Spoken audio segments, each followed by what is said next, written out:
Hello everyone. आज हमारे EMRS KVS NVS PGT history answer writing practice का day 11 है। आज हम लोग अपने सिलेबस में मेंशन 4th यूनिट जिसमें 3 वर्ग है के सब पॉइंट्स को करेंगे। ठीक है, तो मैंने यहाँ क्वेश्चन बनाया है 3 वर्ग की अवधारणा क्या थी, स्पष्ट करें। और यहाँ पर मैंने पिछले आंसर्स की तरह ही फॉर्मेट रखा है कि पहले मैंने इंट्रोडक्शन का पार्ट दिया है, उसके बाद जो बॉडी है उसको पॉइंट में तोड़ा है और लास्ट में एक कंक्लूजन रखा है। ठीक है, आइए शुरू करते हैं। 13वीं-16वीं शताब्दी के मध्य पश्चिमी यूरोप में समाज को 3 वर्ग यानी प्रथम वर्ग पादरी, द्वितीय वर्ग अभिजात या कुलीन और तृतीय वर्ग कृषक या दास में विभाजित किया गया, जिसे 3 वर्ग कहा गया। बॉडी में मैंने इस 3 वर्ग की जो अवधारणा है उसको स्पष्ट किया है। तो है फर्स्ट प्रथम वर्ग। प्रथम वर्ग में चर्च के पादरी आते थे। ये समाज का मार्गदर्शन का कार्य करते थे। ये सभी करों से मुक्त वर्ग था। ये जनता तीथे नाम का दशमांश नामक धर्म कर वसूल करते थे। ठीक है, सेकंड है द्वितीय वर्ग। इस वर्ग में अभिजात या कुलीन वर्ग के लोग आते थे। ये मुख्यतः सामंत कहलाते थे, जिनका भूमि पर नियंत्रण होता था। इनका कार्य अन्य दोनों वर्गों को सुरक्षा प्रदान करना था। यह वर्ग भी करों से मुक्त होता था। ठीक है, हमारा थर्ड पॉइंट है तृतीय वर्ग। इस वर्ग में किसान तथा दास आदि आते थे। यह मुख्य रूप से श्रम करने वाला वर्ग था। यह मुख्य रूप से सामंतों की भूमि पर कार्य करते थे, क्योंकि सारी भूमि पर जो कब्जा था वो किनका था? सामंतों का था या अभिजात या कुलीन वर्गों का था। ठीक, सारे करों की वसूली इसी वर्ग से की जाती थी। ठीक है, ऐसा कहा जाता है कि पादरी पूजा करते थे और ये जो कुलीन वर्ग थे ये रक्षा का कार्य करते थे, और जो सारे कर हैं या सारे कार्य हैं वो कौन करता था? तृतीय वर्ग। ठीक है, इनसे सारे करों को वसूला जाता था, इनसे बेगारी भी कटवाई जाती थी।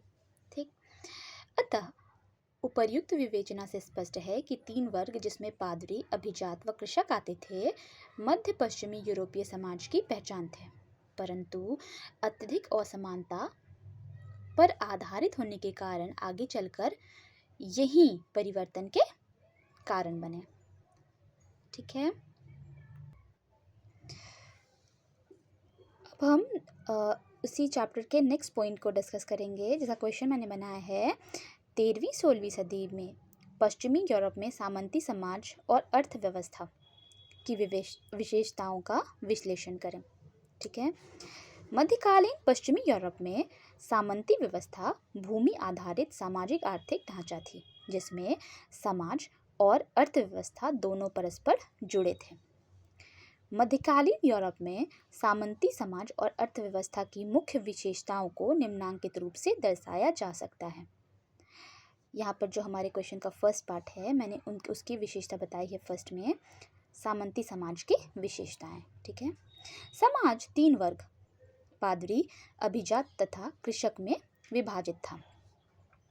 सामंत या अभिजात भूमि के स्वामी होते थे, उनके अधीन वेसलेस कार्य करते थे। कृषक भूमि से बंधे होते थे तथा श्रम सेवाएं देते थे। समाज में जन्म के आधार पर असमानताएं थीं। ऊपरी दोनों वर्गों के हाथ में सारी शक्तियां और लाभ केंद्रित थे। तृतीय वर्ग मात्र ऊपरी वर्ग का सेवक था। ठीक है, चर्च का प्रभाव समाज में अत्यधिक था। वह टीथे नामक कर वसूल करते थे। जो हम चर्च के पादरी होते थे वो टीथे या दशमांश नाम के कर, जो कि धार्मिक कर होते थे, वो वसूल करते थे। अब क्वेश्चन का सेकंड जो है अर्थव्यवस्था की विशेषता है उसकी चर्चा की गई है। यहाँ है सामंती अर्थव्यवस्था की विशेषताएं। अर्थव्यवस्था का आधार कृषि था। ठीक है, उत्पादन मुख्यतः मेनर में होता था। मेनर पर सामंतों का अधिकार होता था। कृषक बेगार व उपज का हिस्सा देते थे। तकनीक सीमित थी, जिससे उत्पादन कम रहता था। 13वीं सदी के बाद व्यापार व नगरों का विकास हुआ। कारीगरों व व्यापारियों के संगठन के रूप में गिल्ड का उदय हुआ। ठीक है, यहाँ पे कंक्लूजन है, इस प्रकार सामंती समाज और अर्थव्यवस्था भूमि, श्रम और पारस्परिक संबंध पर आधारित थे, परंतु व्यापार, नगरों और गिल्ड के विकास के साथ इस व्यवस्था में परिवर्तन आने लगा, जिससे आगे चलकर सामंतवाद के पतन का मार्ग प्रशस्त किया। ठीक है, आपको ये दोनों आंसर्स कैसे लगे ज़रूर बताइएगा, and follow for more. Thank you.